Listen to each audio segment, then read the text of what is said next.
प्यारी सात संगत जी, राधा स्वामी जी। संगत जी, अमेरिका में किसी ने बाबा जी से पूछा कि बाबा जी क्या आप ठीक तो हैं, क्योंकि मुझे आपकी सेहत आज ठीक नहीं लग रही, आपको किसी डॉक्टर को दिखाना चाहिए।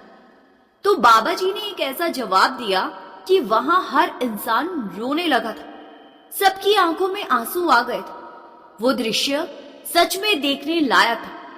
बाबा जी ने जवाब दिया कि बेटा, मेरा डॉक्टर तो मेरी संगत है, मेरी संगत चाहेगी तो मैं बिल्कुल ठीक रह सकता हूं। मेरी संगत अगर भजन सिमरन करेगी तो ही मेरे ऊपर से बोझ हल्का होगा, और जब बोझ हल्का होगा तो मेरा स्वास्थ्य अपने आप अच्छा बना रहेगा। मुझे किसी दूसरे डॉक्टर की जरूरत नहीं है। आप सभी मेरे लिए मेरे डॉक्टर हो। अब आपको सोचना है कि आपने मेरी सेहत अच्छी बनाए रखनी है या खराब रखनी। बाबा जी के इस जवाब पर सबकी आंखों में आंसू आ गए थे। फिर आगे एक भाई ने बाबा जी से प्रश्न किया।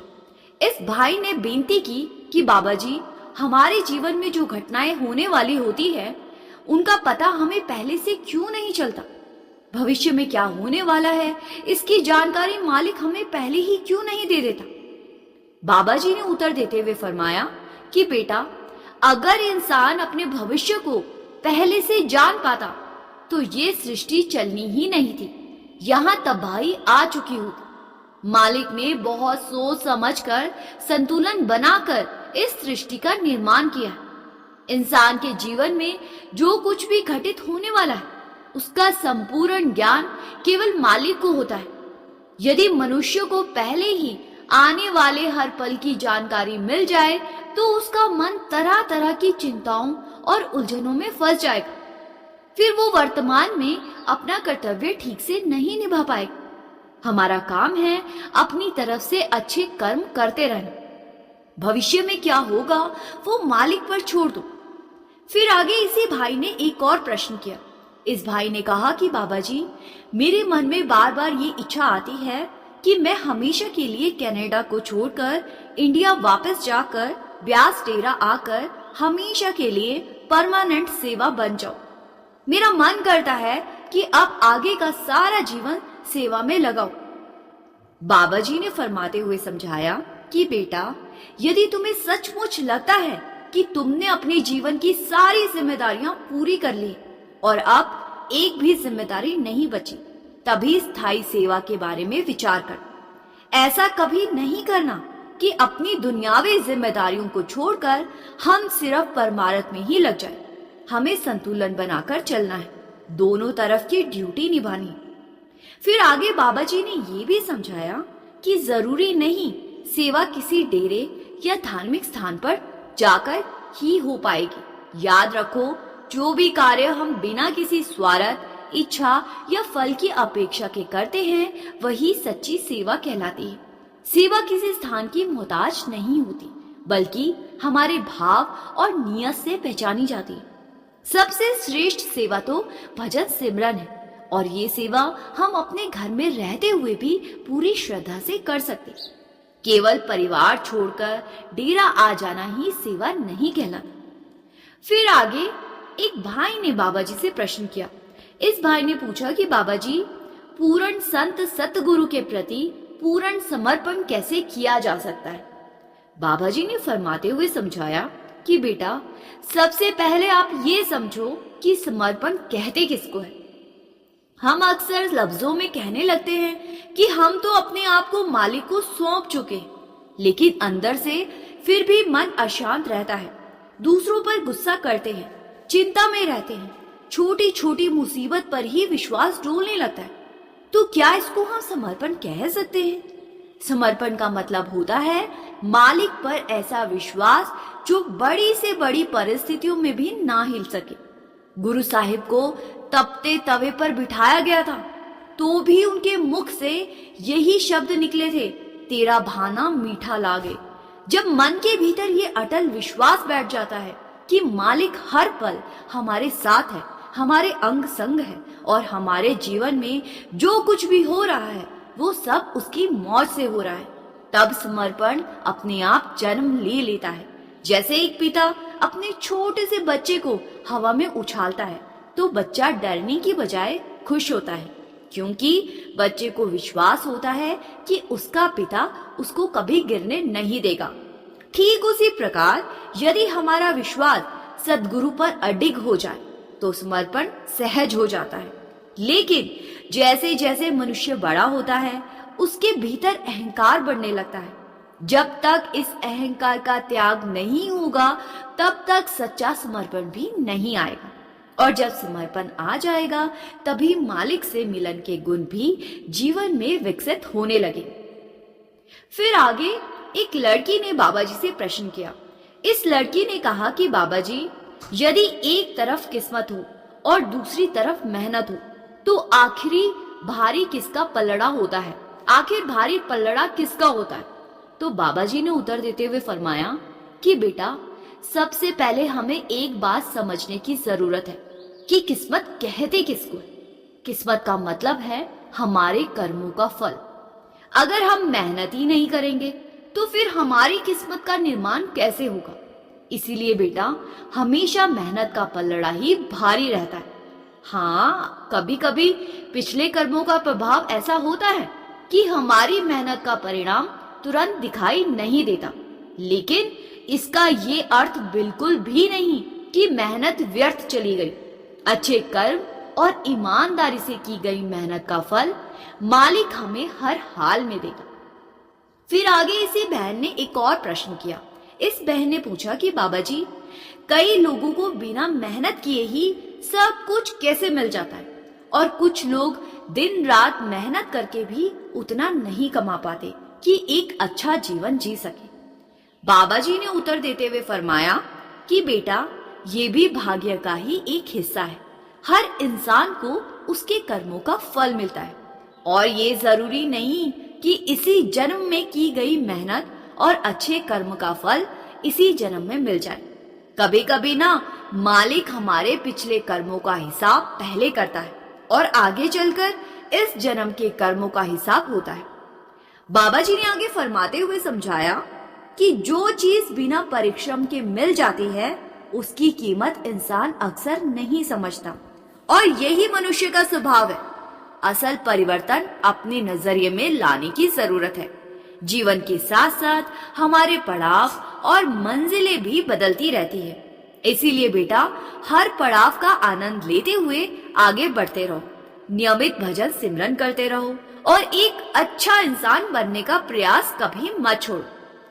फिर आगे एक बहन ने बाबा जी से प्रश्न किया। इस बहन ने बेनती की कि बाबा जी, मेरी बस आपसे यही प्रार्थना है कि जीवन के अंतिम समय में आपके दर्शन अवश्य हो। मैं आखिरी समय में आपका हाथ पकड़कर सचखंड जाना चाहती हूँ। बाबा जी ने उत्तर देते हुए फरमाया कि बेटा, मैं कहीं किसी को लेने नहीं जाता। अंत समय में मालिक हर जीव को लेने आता है। यदि हमने जीवन रहते हुए अपने भीतर उससे संबंध जोड़ लिया होगा तभी उस समय उसकी पहचान हो पाएगी। जब अंदर का रिश्ता मजबूत होगा तभी आत्मा समझ पाएगी कि यही वही सद्गुरु है जिससे मैंने नामदान प्राप्त किया था। फिर आगे एक बहन ने बाबा जी से प्रश्न किया। इस बहन ने पूछा कि बाबा जी, जब हम ध्यान में मन ही मन आपसे बातें करते हैं तो क्या आप उन्हें सुनते हो? तो बाबा जी ने मुस्कुराते हुए फरमाया कि बेटा, अगर हम ध्यान में भी बीते बातें करने लगेंगे तो हमारा ध्यान कैसे लगेगा? ध्यान का टाइम मन को एकदम खाली रखना चाहिए। अगर उस समय भी मन में सवाल घूम रहे होंगे तो हम कहीं वहीं के वहीं अटक जाएंगे, आगे नहीं बढ़ पाएंगे। बातें करने के लिए बाकी का पूरा दिन बहुत होता है और बीबियों की तो बातें वैसे भी खत्म नहीं होती। ये सुनकर सारी संगत हंसने लगी थी जी। फिर उसी बहन ने फिर से बेनती करते हुए एक और बात कही कि बाबा जी, कृपा करके अंदर ही दर्शन करा दीजिए। तो बाबा जी ने मजाकिया अंदाज में उत्तर दिया, हाँ, सारा काम बाबा ही करे, तुम ना कुछ करना। बाबा तुम्हारी बातें भी सुने और फिर अंदर से दर्शन भी करवा दे। ये सुनकर संगत फिर से हंसने लगी थी जी। फिर बाबा जी ने फरमाते हुए समझाया कि बेटा, गुरु की ड्यूटी होती है संगत को मार्ग दिखाना, लेकिन अगर संगत मार्ग पर चलने जितनी भी मेहनत ना करे तो फिर इसमें गुरु क्या कर सकता है? मेहनत आपको ही करनी होगी, जो मिलेगा आपको ही मिलेगा। पूरी लगन से भजन सिमरन करते रहो। जब मालिक उचित समय समझेगा तब भीतर के दर्शन अपने आप हो जाएंगे। उन्हें किसी जल्दबाजी से प्राप्त नहीं किया जा सकता। फिर आगे एक बहन ने बाबा जी से प्रश्न किया। इस बहन ने पूछा कि बाबा जी, मेरे घर में शांति नहीं रहती। पति, बच्चे और रिश्तेदार सबकी बातें मन को चोट पहुंचाती रहती है। आखिर अपने ही लोग सबसे अधिक दुख क्यों देते? बाबा जी ने फरमाते हुए समझाया कि बेटा, आज इंसान में गुस्सा भर चुका है और ये केवल तुम्हारे घर की बात नहीं है। लगभग हर परिवार की यही स्थिति होती है। बात बात पर हम लड़ने लगते हैं, जबकि पहले ऐसा नहीं होता था। पहले इंसान के अंदर सहनशीलता थी, लेकिन आज इंसान छोटी सी बात को भी सहन नहीं करना चाहता और इसका सबसे बड़ा कारण है हमारा अहंकार। इसीलिए अपने मैं को छोटा करो और हम को बड़ा बनाओ। जो व्यक्ति झुकना सीख जाता है वही परिवार को संभाल पाता है। अपने घर को मालिक का घर समझो। जहाँ नाम सिमरन की रोशनी होती है वहाँ कलह अधिक समय तक नहीं टिक सकती। फिर आगे एक कॉलेज की लड़की ने बाबा जी से प्रश्न किया। इस लड़की ने पूछा कि बाबा जी, जब भी मैं कोई काम करती हूँ तो सोशल मीडिया और समाज में हर समय मेरी तुलना होती रहती है। लोगों के ताने सुनकर आत्मविश्वास कम होने लगता है। इससे कैसे बाहर निकलूं? बाबा जी फरमाते हैं कि बेटा, लोगों का काम है हमें परखना। हम अच्छा करें या गलत, लोग हमें परखेंगे ही। अब हमें अपने विवेक से काम लेना है कि हमें आगे कैसे बढ़ना है। दुनिया ने बड़े बड़े संतों को भी नहीं छोड़ा, तो हम क्या चीज है? अगर हम ईमानदारी से नेक काम कर रहे हैं तो फिर दुनिया कुछ भी बोले, हमें अपने मार्ग पर अडिग रहना चाहिए। कल को हमें हिसाब मालिक को देना है, दुनिया को नहीं देना। फिर आगे एक बहन ने बाबा जी से प्रश्न किया। इस बहन ने पूछा कि बाबा जी, परिवार, समाज और करियर, हर तरफ से जिम्मेदारियों और अपेक्षाओं का दबाव रहता है। कई बार ना लगता है कि किसी की उम्मीदों पर पूरी तरह खरा नहीं उतर पा रही हूँ। बाबा जी फरमाते हैं कि बेटा, जीवन का रास्ता कभी भी बिल्कुल सीधा नहीं होता। जिस प्रकार नदी को अपनी मंजिल तक पहुंचने के लिए पहाड़ों, चट्टानों और अनगिनत मोड़ों से गुजरना पड़ता है, उसी तरह जीवन के उतार चढ़ाव भी हमें मजबूत बनाते हैं। सही मार्ग वही होता है जो तुम्हारे भीतर की सच्चाई और अंतर आत्मा से मेल खाता हो, जहां तुम्हें शांति का अनुभव हो। हर समय केवल दूसरों की अपेक्षाओं में मत जियो, कभी अपने मन की सच्ची आवाज भी सुनो। आत्मविश्वास परिणाम से नहीं बल्कि सही कर्म करते रहने से पैदा होता है। बाहरी दबाव आते जाते रहेंगे, लेकिन भीतर का विश्वास तुम्हें हमेशा संभाले रखना है और अंदर का विश्वास तुम्हें हमेशा संभाले रखेगा। फिर आगे एक बहन ने बाबा जी से प्रश्न किया। इस बहन ने विनम्रता से पूछा कि बाबा जी, जब हम घर पर पाठ या भजन सिमरन करने बैठते हैं तभी या तो बाहर दरवाजे की घंटी बज जाती है या फोन की घंटी बज जाती है। ऐसे बिखरे हुए मन से किया गया सिमरन भी क्या मालिक स्वीकार करता है? बाबा जी ने फरमाते हुए समझाया कि बेटा, मालिक हमारी कोशिश देखता है, हमारी भावना देखता है। जब कोई छोटा बच्चा पहली बार स्कूल जाता है तो क्या वो पहले ही दिन पूरी ABCD पढ़ लेता है? बिल्कुल नहीं। शुरुआत में वो पेंसिल ठीक से पकड़ना सीखता है, कई बार कागज फाड़ देता है, पेंसिल गुम कर देता है, गलतियां करता है, कभी रो भी पड़ता है। फिर भी उसके माता पिता प्रसन्न होते हैं, क्योंकि उनके लिए सबसे बड़ी बात ये होती है कि बच्चा सीखने की दिशा में पहला कदम तो बढ़ा रहा है, बच्चा सीखने की कोशिश कर रहा है। ठीक इसी प्रकार हम सब भी मालिक के बच्चे हैं और जब हम भजन सिमरन की कोशिश करते हैं तो हमसे भी गलती होती है, मन भटकता है, लेकिन इसका मतलब ये नहीं है कि मालिक हमसे नाराज हो जाएगा।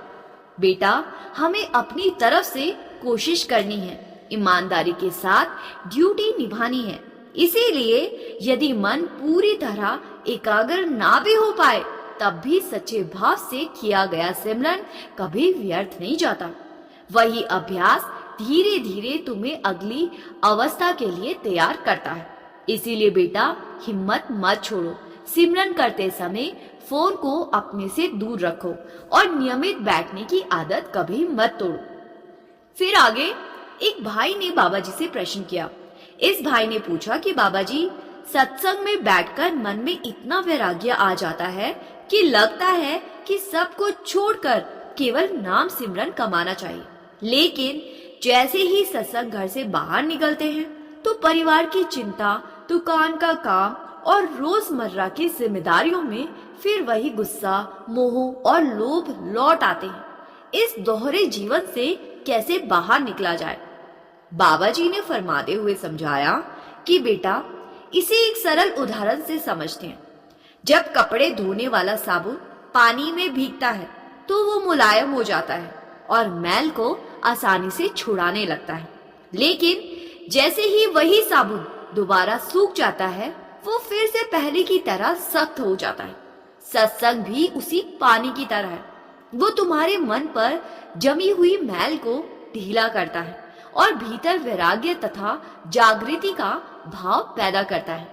लेकिन जब तुम फिर संसार की भाग दौड़ और जिम्मेदारियों में लौटते हो तो पुरानी आदतें दोबारा अपना प्रभाव दिखाने लगती है। इसका अर्थ यही है, ये नहीं है कि परिवार छोड़ देना चाहिए या अपना काम धंधा बंद कर देना चाहिए। बेटा, संतों ने कभी ऐसा नहीं सिखाया। अपनी हर जिम्मेदारी पूरी ईमानदारी से निभाओ, लेकिन भीतर ये स्मरण बनाए रखो कि ये संसार एक रंगमंच की तरह है। जिस प्रकार कोई कलाकार मंच पर किसी बच्चे के पिता का अभिनय करता है, लेकिन भीतर से वो जानता है कि वो वास्तव में इस बच्चे का पिता नहीं है, लेकिन फिर भी वो मंच पर अपने अभिनय से उस बच्चे का पिता बन जाता है, बनकर ही अपने कर्तव्य निभाता है। उसी प्रकार ये संसार एक मंच है और हमें मालिक ने कुछ सालों के लिए किसी का भाई, किसी का पिता, किसी की माँ बनाकर भेजा हुआ है। संसार के सभी कर्तव्य निभाते हुए भी ये समझ बनाए रखो कि ये सब अस्थाई है। दुनिया में रहना आवश्यक है, लेकिन दुनिया को अपने मन के भीतर स्थायी स्थान मत दो। फिर आगे एक भाई ने बाबा जी से प्रश्न किया। इस भाई ने पूछा कि बाबा जी, तीसरा दिल क्या होता है और वहां अपना ध्यान कैसे टिकाया जा सकता है? बाबा जी फरमाते हैं कि बेटा, ये विषय बहुत ही सूक्ष्म और गहन है। इस समय हमारा पूरा ध्यान शरीर के 9 द्वारों के माध्यम से बाहर की दुनिया में बिखरा हुआ होता है। तीसरा दिल वो आंतरिक केंद्र है जहां से आत्मा अपनी भीतर की आध्यात्मिक यात्रा का आरंभ करती है, लेकिन वहां पहुंचने के लिए किसी प्रकार का शारीरिक जोर लगाने की आवश्यकता नहीं होती। ना तो दिमाग पर जोर देने की जरूरत है और ना ही आंखों पर। बेटा, जिस तरह रात को सोते समय तुम बिल्कुल सहज होकर आंखें बंद करते हो, उसी प्रकार आराम और स्वाभाविक अवस्था में बैठो। फिर पूरे प्रेम और श्रद्धा से उस नाम का सिमरन करो जो तुम्हें नामदान के समय प्राप्त हुआ है। जब सिमरन नियमित और दृढ़ हो जाएगा, तब बाहर बिखरा हुआ ध्यान धीरे धीरे स्वयं सिमट कर उसी आंतरिक केंद्र पर एकत्र होने लगेगा और उसी केंद्र को तीसरा तिल कहा जाता है। संगत जी, ये थे बाबा जी और संगत के बीच हुए सवाल जवाब जी। संगत जी, मेरी आपसे हाथ जोड़कर विनती है कि कमेंट में एक प्यार भरा राधा स्वामी जरूर लिखिए जी, और संगत के अपने इस चैनल रूहानी सफर को सब्सक्राइब कर इस चैनल का एक हिस्सा जरूर बनिए जी। गुरु प्यारी सात संगत जी, राधा स्वामी जी।